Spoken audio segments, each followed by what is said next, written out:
People may remember that in the fall of 2016, the New York Times came out with an article that questioned whether or not flossing actually did any good. And the basis of the article, and this is sadly one of those things that we really see a lot in scientific reporting, is that an article takes one aspect of a science research and really distorts it.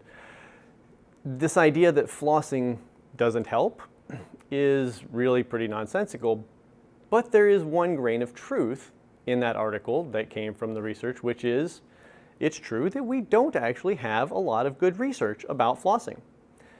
There's a really simple reason for that. I'd like you to imagine how easy or difficult it really would be to recruit, say, 5,000 people and get them to participate in a study on flossing that would follow them for 5 to 10 years.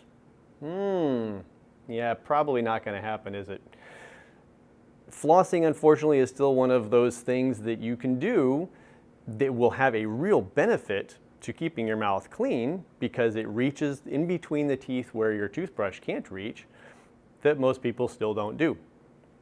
So you might have seen some things like online that said flossing's not all that great, but don't believe the hype. Flossing really does work. We just can't prove it. It's one of those things that we know because we see it every day. People who do floss regularly always have better oral health than people who don't. It's true. So with brushing and flossing, it's fairly simple. That with flossing, you want to really cup the floss kind of around the tooth, not straight up and down. It doesn't work all that great because if you go straight up and down because you're missing the sides of the teeth. That's what the floss is really for, to scrape, so to speak, the sides of the tooth clean. So cup it in the shape of a C around each tooth, on each side, and you'll do a great job at keeping your teeth cleaner. With brushing, does it matter which kind of toothbrush you use? If you use it properly, any toothbrush will work, whether it's round, rectangular, square, doesn't really matter. The key is, are you using it properly? Scrubbing is not proper. You're just not doing this. No, you're not doing a good job, and you're actually missing some areas, and you might even be brushing away, tender, fragile gum tissue if you don't have good gum tissue. And that sounded really weird. Scrubbing like this is not the way that you want to brush your teeth. You want a gentle circular motion. It's always better to take more time than it is to do it harder.